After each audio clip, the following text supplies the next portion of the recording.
चलो आज हम लोग लेते हैं रेगुलेशन। किसी को कोई डाउट लास्ट क्लास का तो बेटा बोलो, मैं क्लियर कर दूंगा आपका डाउट। किसी को कोई डाउट? आद्या कपूर आ गई क्लास में। बेटा तबीयत कैसी है? ख्याल रखो थोड़ा अपना। चलो जी, आज हम लेते हैं रेगुलेशन। तो रेगुलेशन ऑफ रेस्पिरेशन।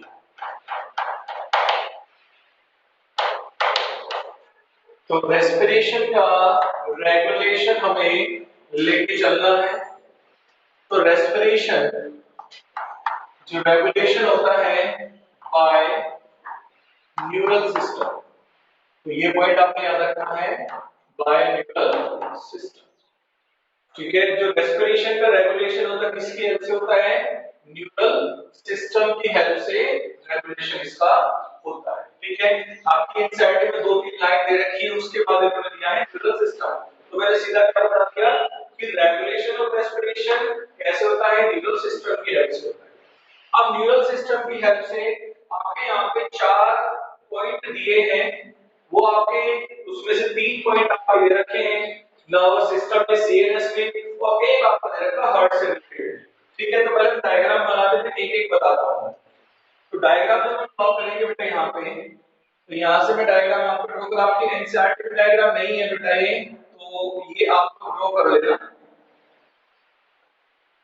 ये आप लोग बना लेना जरूर, क्योंकि इम्पोर्टेंट डायग्राम में आपको थोड़ा सा एक आइडिया लग जाएगा इसका कि कहाँ चल रहा है इस तरीके से।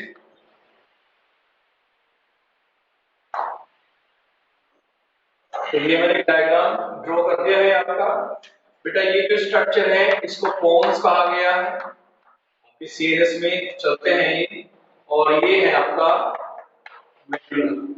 मेडुला या मेडुला ऑब्लिंगवाइटस को कहा जाता है। ठीक है, अब आपका जो पहला इन्होंने रेगुलेशन सेंटर दिया है, पहला जो रेगुलेशन सेंटर दिया है कौन सा दिया है? वो दिया इन्होंने respiratory respiratory rhythm centre. Respiratory rhythm centre पहला कौन सा दिया बेटा? Respiratory rhythm centre. तो बेटा ये रेस्पिरेटरी रिदम सेंटर क्या करता है? रेस्पिरेशन का रिदम मेंटेन करता है, मतलब inspiration expiration, normal inspiration expiration, एकदम फोर्सफुल इंस्पायरेशन एक्सपायरेशन, ये पूरा रेगुलेट करता है। तो इसको रेगुलेट करता है, रेगुलेट नॉर्मल एंड पॉसिबल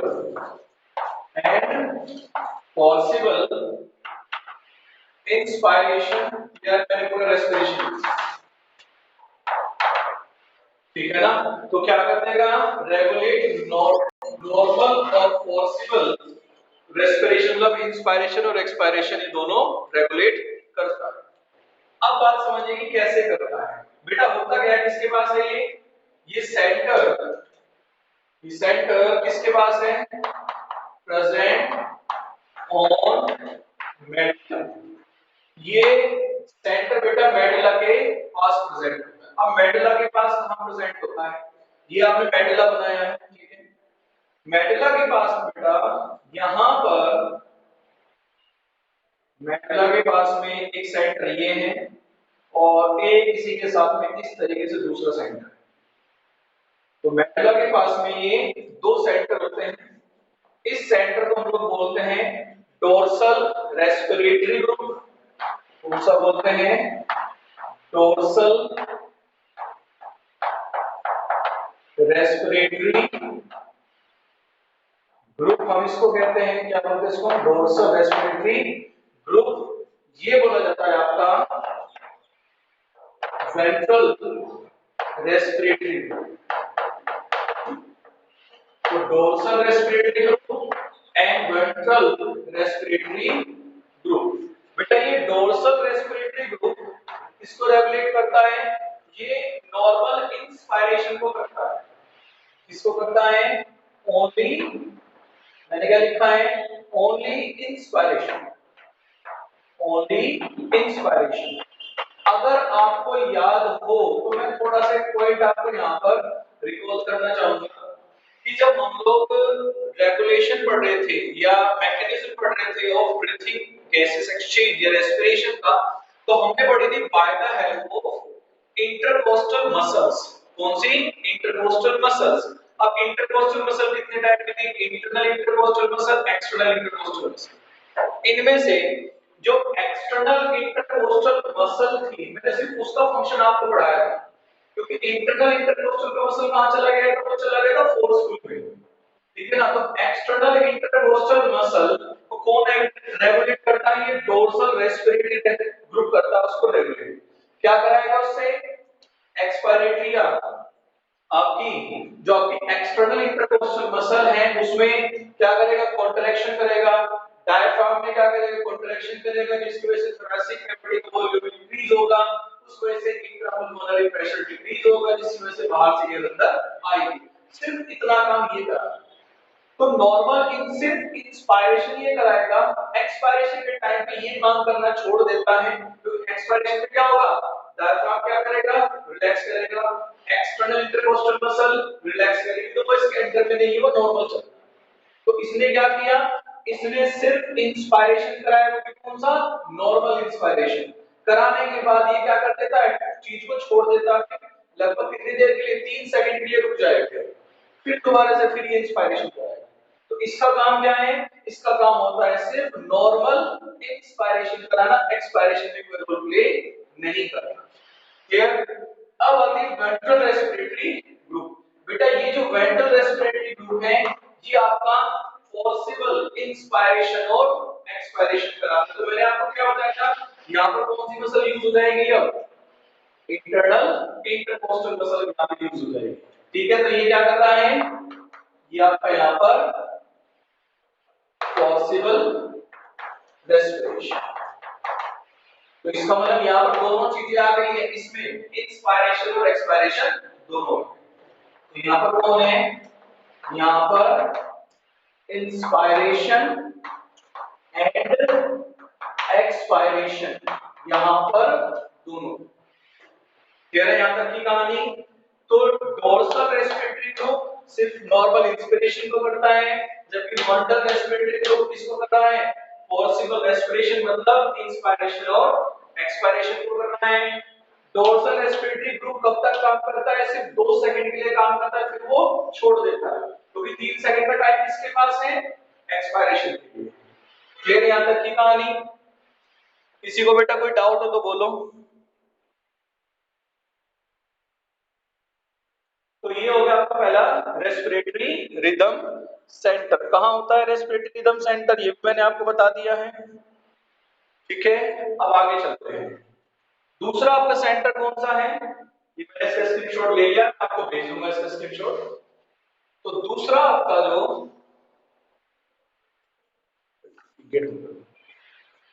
तो जो दूसरा आपका सेंटर होगा यहाँ पे, कौन सा है बेटा दूसरा सेंटर? वो आपका किसके पास है? वो आपका कोन के पास है। दूसरा कौन सा है? Pneumotaxic centre.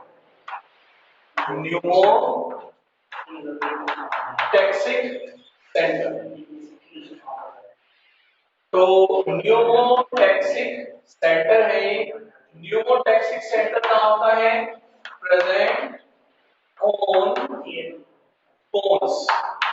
वैसे ये पोन्स की डोर्सल साइड प्रेजेंट माना जाता है, तो पोन्स पर ये प्रेजेंट होता है। ठीक है ना? क्या है? पोन्स पर प्रेजेंट है। काम क्या करता है ये क्या काम करेगा? ये इंस्पायरेशन को रेगुलेट करता है। ठीक है ना? तो क्या करता है ये? Regulate inspiration. तो ये इंस्पायरेशन को रेगुलेट करता है। अब देखो हो क्या रहा है, मैं यहाँ लिख दूं रेस्पिरेशन को कर रहा है, समझ में? लास्ट पॉइंट बताता हूं इसका कैसे करता है, देखो समझो। अब सपोज आपकी बॉडी में नॉर्मल इंस्पायरेशन ये कर रहा है, फोर्सफुल ये कर रहा है। अब क्या हुआ? जैसे आप मेटाबॉलिक एक्टिविटी बढ़ाओ, मतलब आपने रनिंग करना स्टार्ट करा, जॉगिंग करना स्टार्ट करा, तो क्या होगा? तो क्या होगा? तो आपको रेट ऑफ रेस्पिरेशन, जो ब्रीथिंग का रेट है ना हमारा 12 से 16 पर मिनट, वो बढ़ जाएगा। क्या हो जाएगा? बढ़ जाएगा। वो बढ़ेगा कैसे? अब कोन्स क्या करता है, कोन्स के पास में, कोन्स के पास में क्या होता है, कोन्स के पास में एक न्यूमोटैक्सिक सेंटर होता है, न्यूमोटैक्सिक सेंटर होता है कोन्स के पास, ठीक है ना। अब कोन्स क्या करेगा, कोन्स को पता है, कोन्स के पास मैसेज गया है कि यहाँ हमें ऑक्सीजन की रिक्वायरमेंट ज्यादा है क्योंकि हमारी मेटाबॉलिक एक्टिविटी बढ़ रही है, तो वो क्या करेगा, वो यहाँ से मैसेज किसको देगा, वो यहाँ से मैसेज देगा डोर्सल रेस्पिरेटरी ग्रुप को। यहां से जो मैसेज आएगा, यहां से जो मैसेज आएगा उस पर क्या डिपेंड करेगा, उस पर डिपेंड करेगा कि पर मिनट कितने इंस्पायरेशन हो रहे हैं।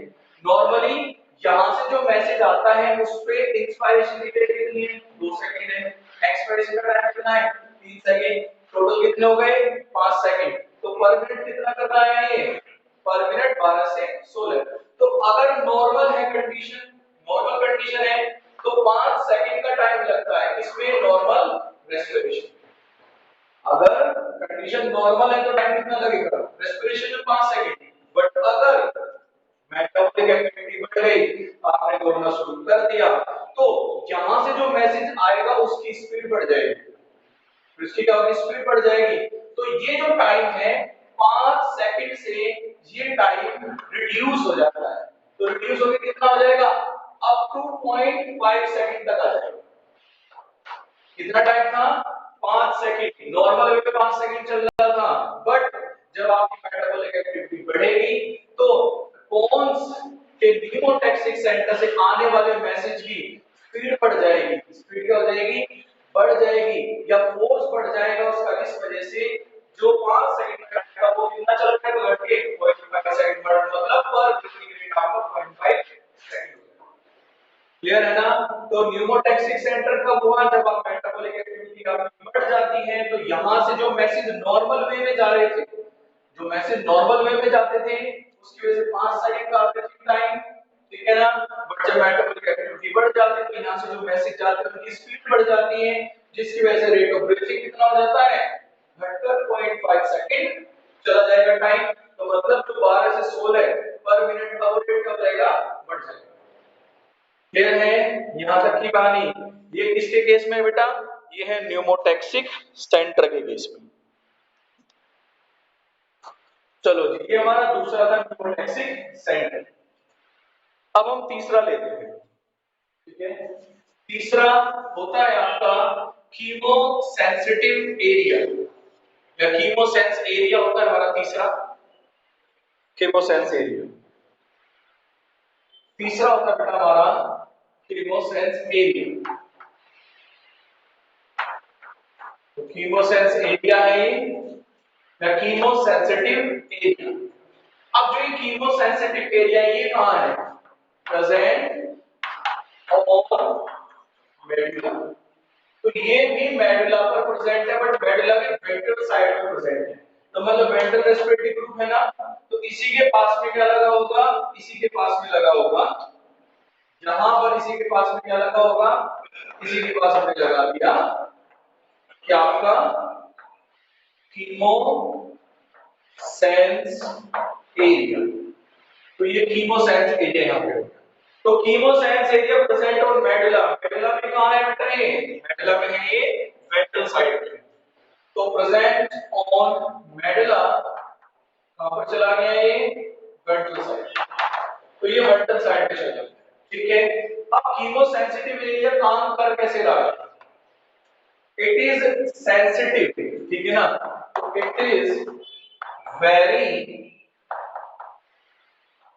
सेंसिटिव अबाउट, किसके बारे में, अबाउट अमाउंट या concentration of, about concentration of CO2 and hydrogen ion in blood। समझ गए क्या कर रहा है ये बहुत ही ज्यादा सेंसिटिव है, किसको लेके, कंसंट्रेशन को, किसकी, CO2 और हाइड्रोजन आयन की, किसमें, ब्लड में। अब सीधा सा लॉजिक क्या है, अगर आपके ब्लड में CO2 का अमाउंट बढ़ेगा तो मतलब क्या बढ़ेगा, PO2 बढ़ेगा। क्या बढ़ेगा, PO2 बढ़ेगा।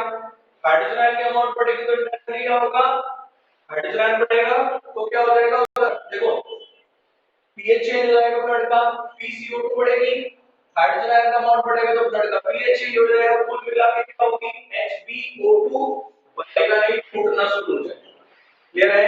अगर PCO2 बढ़ेगा, हाइड्रोजन अमाउंट को बढ़े, हाइड्रोजन की अमाउंट बढ़ेगी तो कुल मिला के क्या होगा आपका, कुल मिला के आपके HbO2 का डिसोसिएशन होना स्टार्ट होगा।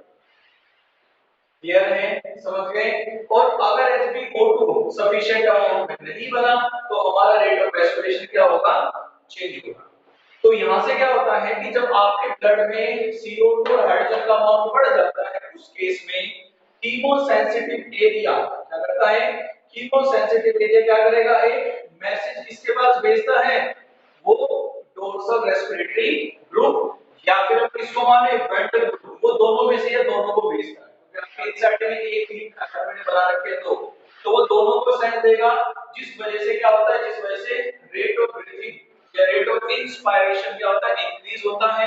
जब रेट ऑफ इंस्पायरेशन इंक्रीज होगा तो मतलब ब्लड में O2 ज्यादा आएगी तो PO2 और हाइड्रोजन आयन का अमाउंट कम हो जाएगा। यहां तक आपकी कहानी समझ में? कीमोसेंसिटिव एरिया कहां है, मेडुला पे है, वेंट्रल साइड में है, very sensitive about the concentration of CO2 and hydrogen ion. अगर CO2 की हाइड्रोजन की कंसंट्रेशन बढ़ेगी तो HbO2 का डिसोसिएशन होना स्टार्ट हो जाएगा, HbO2 के साथ नहीं जुड़ेगा, कुल मिला के आपके ब्लड में O2 की कमी हो जाएगी। उसको मेंटेन करने के लिए कीमोसेंसिटिव एरिया से सेंस कहां जाएगी, रिदम सेंटर के पास जाएगी। किसके पास जाएगी, रेस्पिरेटरी रिदम सेंटर के पास ये इंफॉर्मेशन जाएगी। तो वो क्या करेगा, इंस्पायरेशन पीरियड को इंक्रीज करेगा, इंक्रीज करेगा तो आपके ब्लड का अमाउंट बढ़ जाएगा। क्लियर? ये आपका थर्ड था कीमोसेंसिटिव एरिया। तो आपके तीन एरिया हैं, पहला तो इन दोनों को मिला के मैंने बोलते वेंट्रल और डोर्सल दोनों को मिला के क्या होता है, रेस्पिरेटरी रिदम सेंटर। दूसरा हो गया कीमोटैक्सिक सेंटर, तीसरा हो गया कीमोसेंस या कीमोसेंसिटिव एरिया। क्लियर है बेटा? कोई डाउट तो नहीं होगी इस पे? कोई भी डाउट किसी को हो तो बेटा अभी बोल देना, या फिर आपको पर्सनल कोई मैसेज में मेरे से डाउट पूछना तो बेटा जरूर पूछना। चलो जी आगे आते हैं। अब आपका एक बचा है, ठीक है ना, कीमोसेंस एरिया ही है वो भी, ठीक है ना, वो भी कीमोसेंस एरिया ही है। तो कीमोसेंस एरिया ही है वो भी, बट है कहां, कीमोसेंस एरिया कहां है भाई, वो इन aortic arc, aortic arc and carotid arteries, carotid arteries। देखो aortic arc और carotid arteries ये आपने जब आप पढ़ रहे थे आपकी 10th में आपने हर्ट पढ़ा था। ये डायग्राम मैं रफ कर देता हूं क्योंकि इस डायग्राम का यहाँ के साथ कोई लिंक नहीं बनेगा। तो होता क्या है बेटा, जब हम लोग हर्ट के बारे में बात करते हैं तो आपको पता है हर्ट से ऑक्सीजनेटेड ब्लड को लेके कौन बाहर निकलती है, आउटा बाहर निकलती है ब्लड को लेके। तो जब आप हार्ट से बाहर क्या निकालते हैं, हार्ट से बाहर जब आप आउटर निकालते हैं ना वो इस तरीके से घूमती है, ठीक है ना, तो आउटा किस तरीके से घूमती है, यहाँ आके ऊपर की तरफ वो निकल जाती है तो हिस्सों में बढ़ जाती है, ठीक है। तो ये जो अर्क जो ये वाला है ना, ये आउटिक अर्क कहलाता है। तो क्या है, ये आउटिक अर्क बोला गया है, ठीक है ना। यहाँ से एक निकालो या दो या एक ही निकाल लेते हैं, ये एक निकालने पे आगे निकल जाती है ऊपर से तो इसको बढ़ जाती है, ठीक है ना। यहाँ पर ये आपकी कैरोटिड आर्टरीज और कैरोटिड वेन्स बोली जाती है। क्या बन जाती है आपकी कैरोटिड आर्टरी। तो मैंने माना कि ये दोनों कैरोटिड आर्टरीज हो गई। क्या हो गई, ये कैरोटिड आर्टरी हो गई।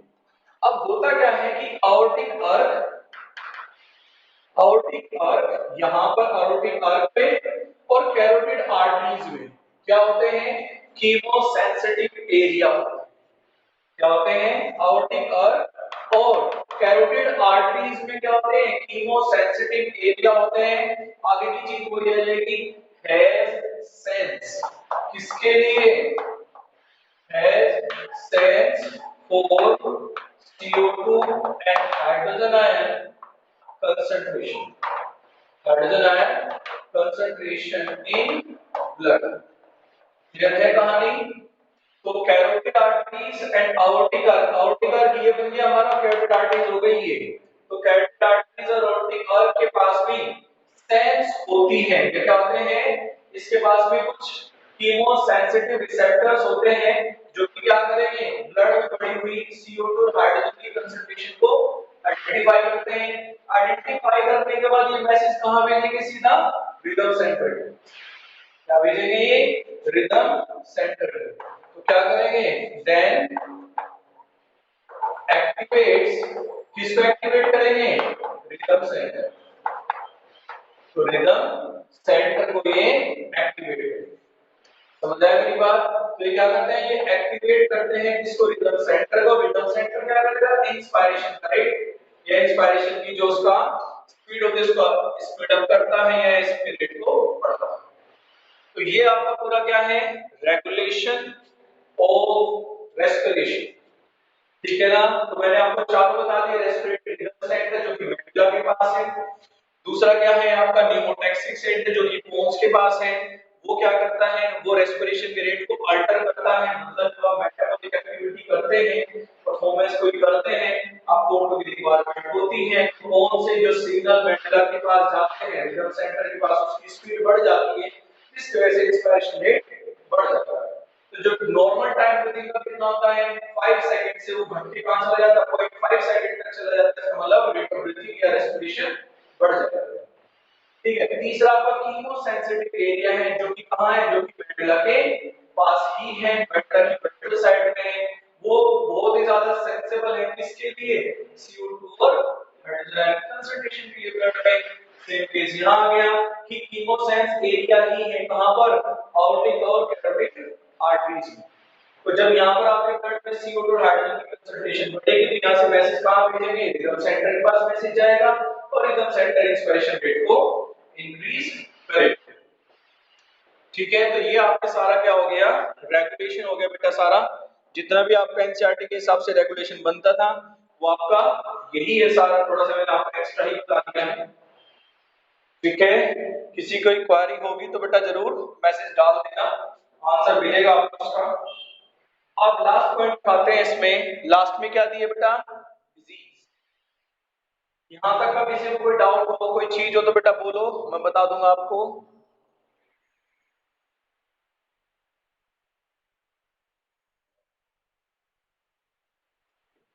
चलो आगे आते हैं। आगे होगा बेटा इसमें आपका डिजीज हम लेते हैं जब डिसऑर्डर्स लेते हैं। ठीक है ना?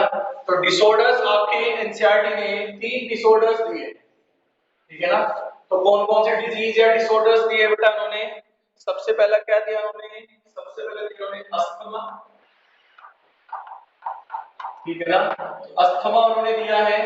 देखो अस्थमा आपकी एनसीईआरटी में 3 डिजीज है बेटा, 3 ही इंपॉर्टेंट है। आप रिफ्रेशर की डिजीज मत करना वहां से, आप सिर्फ यही करना क्योंकि यही आपके बोर्ड में भी काम आ जाएगा और यही आपके कॉम्पिटिटिव एग्जाम में करेगी। अस्थमा क्या होता है यहाँ पर, अस्थमा क्या है, inflammation, inflammation of bronchi and bronchial. ठीक है, तो अस्थमा क्या, inflammation of bronchi and bronchial, इसको आप अस्थमा कहते हैं। एक्चुअली ये अस्थमा ना, ये ब्रोंकियल अस्थमा कहा जाता है। एक होता है ब्रोंकाइटिस, एक होता है ब्रोंकाइटिस। अगर मैं इससे पहले, चलो इसको ब्रोंकियल अस्थमा भी कहते हैं बेटा, हम लोग क्या बोलते हैं, इसको ब्रोंकियल अस्थमा भी कहते हैं। तो वहां पर क्या हुआ है, इन्फ्लेमेशन, इन्फ्लेमेशन का मतलब क्या होता है, रेडनेस, स्वेलिंग, पेन। 3 पॉइंट हम यहां पर लेके आते हैं। तो इन्फ्लेमेशन का मतलब क्या होता है, रेडनेस, स्वेलिंग, पेन, किसमें, ब्रोंकाई में और ब्रोंकियोल्स। इसको हमने क्या बोला है, ब्रोंकियल अस्थमा हमने कहा है। अब इस इंस्पिरेशन की यहां पर क्या होता है, यहां पर आपका इंस्पिरेशन तो लगभग नॉर्मल होता है बट एक्सपायरेशन में थोड़ी सी आपको प्रॉब्लम होती है, पेन होना स्टार्ट होता है। ठीक है, तो अस्थमा क्या है, inflammation of bronchi and bronchiole, it occurs due to allergy. Allergy मतलब पोलन ग्रेन से एलर्जी आपको हो, ठीक है, एनिमल डेंडर से एलर्जी हो, आपके रेस्पिरेटरी फाइबर चला गया हो तो उस केस में आपको ये क्या ब्रोंकियल अस्थमा या ब्रोंकाइटिस। ब्रोंकाइटिस अलग चीज है। ब्रोंकाइटिस में क्या होता है, ब्रोंकाइटिस में आपकी एल्कोलाइज में या ब्रोंकाइटिस में म्यूकस का सिक्रीशन ज्यादा होना स्टार्ट हो जाता है due to pollination, due to pollen grain. Bronchial asthma क्या होता है, इन्फ्लेमेशन हो जाना है ब्रोंकाई ब्रोंकियोल्स में। नॉर्मल इंस्पायरेशन होता है, बट एक्सपायरेशन में आपको प्रॉब्लम आएगी। ब्रोंकाइटिस में क्या होता है, चलो ब्रोंकाइटिस बता ही देता हूं। ब्रोंकाइटिस, बेटा ब्रोंकाइटिस क्या है, ब्रोंकाइटिस होता है कि आपकी जो ब्रोंकाई है, ब्रोंकाई ज्यादा अमाउंट में म्यूकस प्रोड्यूस करना स्टार्ट कर दे। तो ब्रोंकाइटिस क्या हो गई, goblet cells of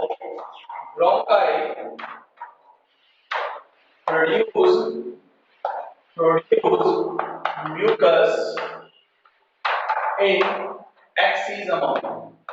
axis amount में क्या करें, ये मैंने ऊपर को जो एरो बनाया है ना, ये एक्सिस अमाउंट, एक्सिस का सिंबल है, मैं साइन बना रहा हूं एक्सिस का।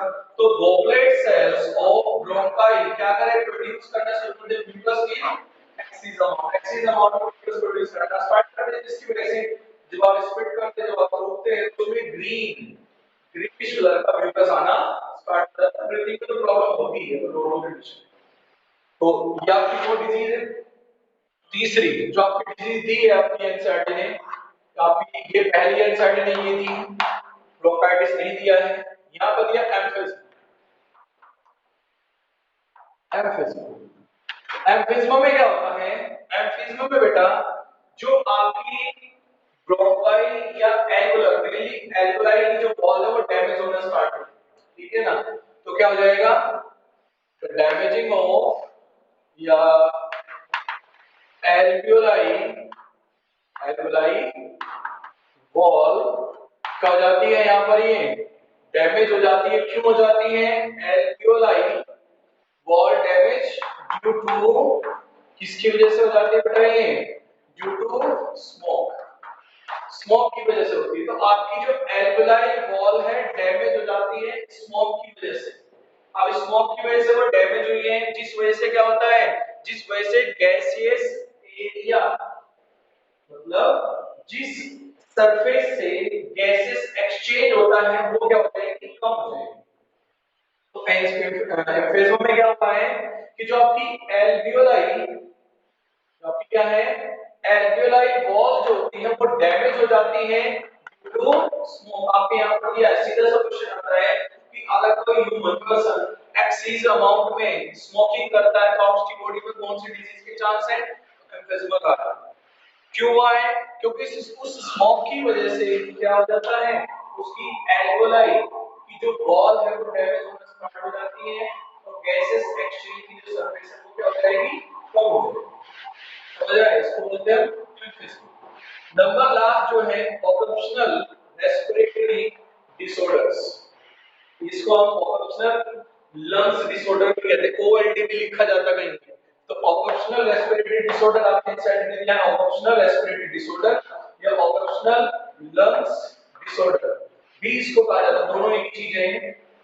अब यहां क्या होता है, ऑक्यूपेशनल रेस्पिरेटरी डिसऑर्डर, ऑक्यूपेशनल या ऑक्यूपेशनल लंग्स डिसऑर्डर में क्या हुआ, अगर कोई भी पर्सन, अगर कोई भी आदमी कहां काम करता है, ऐसी जगह काम करता है जहां पर एनवायरनमेंट में या जिस एटमॉस्फेयर में फाइबर ज्यादा हो, मतलब अगर कोई आदमी कपड़े की मिल में काम करता हो, लेदर की फर्म में काम करता हो, वहां काम करता हो जहां पर वूल बनाई जाती हो, तो वहां पर क्या होता है, धागे उड़ते रहते हैं, आगे क्या रहेंगे, धागे उड़ते रहते हैं फिर एयर में। दूसरा, अगर कोई ऐसी जगह काम करता हो जहां पर जो कच्ची ईंटें होती है, जो ईंटें पकाई जाती है, तो वहां पर जब पकती है तो ईंटें टूट जाती है, तो जिसकी वजह से उसका अंदर का मटेरियल टूट जाता है। उसके अलावा सीमेंट बनाने की फैक्ट्री में होता है ऐसी कोई जगह जहां पत्थर तोड़े जाते हैं, तो एयर में क्या आ जाते हैं, एयर में पार्टिकल्स आ जाते हैं, स्मॉल पार्टिकल्स आ जाते हैं। या फिर कहीं ऐसी जगह है जहां पर जैसे लोहे का सामान बनता हो, ठीक है, एल्यूमीनियम का सामान बनता हो, उस ऐसी जगह पे क्या होगा कि अगर एयर में पार्टिकल्स रहेंगे, चाहे वो पार्टिकल फाइबर का हो चाहे वो पार्टिकल किसका हो, लेदर का हो, चाहे वो पार्टिकल स्टोन का हो, किसी भी चीज का हो, अगर वो पार्टिकल किसी वजह से इंस्पायरेशन के दौरान उसके कहां चला गया, बॉडी के अंदर चला गया, तो अंदर जाने के बाद क्या होगा, वो ब्रोंकाई से, ब्रोंक्यूल से चिपक जाएगा। क्या हो जाएगा, ब्रोंकाइस ब्रोंक्यूल से चिपक जाएगा। चिपकने के बाद क्या होगा, इजीली बाहर तो आएगा नहीं, क्योंकि वो चिपक गया, हो जाएगा म्यूकस के साथ अटैच होकर चिपक गया वो। तो अब क्या होता है, अगर एक्सीज अमाउंट में ऐसे ही होता रहेगा ना, तो आपकी ब्रोंकाई ब्रोंक्यूल्स में फाइबर टिश्यू, फिब्रस टिश्यूज का फॉर्मेशन बढ़ जाता है। तो ओआरडी, ऑक्यूपेशनल रेस्पिरेटरी डिसऑर्डर या ऑक्यूपेशनल लंग्स डिसऑर्डर में क्या होता है, क्या होता है, फॉर्मेशन ऑफ, क्या होगा बेटा, formation of fibrous tissue, formation of fibrous या फिब्रस टिश्यू। तो फॉर्मेशन ऑफ फिब्रस टिश्यू हो जाता है, कहां होता है, इन ब्रोंकाई एंड ब्रोंक्यूल। क्यों होता है, due to deposition of fibre. ठीक है ना, फाइबर हो गया या डस्ट पार्टिकल हो गया, स्टोन, जहां पे स्टोन ग्राइंडिंग में पत्थर तोड़े जा रहे हैं, वहां से धूल के साथ पत्थर का टुकड़ा अंदर आ गया, तो वो चिपक गया फिंगर्स के साथ, जिसके साथ भी, जिस एरिया के साथ वो ज्यादा से ज्यादा लंबे टाइम तक रुकेगा, तो वहीं पर क्या करेगा, फिब्रस टिश्यू का फॉर्मेशन स्टार्ट होगा। इसको हम लोग बोलते हैं ऑक्यूपेशनल रेस्पिरेटरी डिसऑर्डर। आपके नीट में इसको लेके आता है, एम्फिज्मा को लेके आता है, सबसे ज्यादा क्वेश्चन इसको लेके आता है। उसके बाद इसको लेके आता है, क्योंकि यहाँ पर क्या हो रहा है, यहाँ पर फिब्रस का फॉर्मेशन, फिब्रस टिश्यू का फॉर्मेशन होता है, इसको फिब्रोसिस कहा जाता है। तो फिब्रोसिस होता है, दूसरा क्वेश्चन यहाँ पे सबसे ज्यादा आता है, तीसरा ये आता है inflammation of bronchi and bronchiole. तो तीन क्वेश्चन सबसे ज्यादा आता है, ठीक है ना। यहाँ पर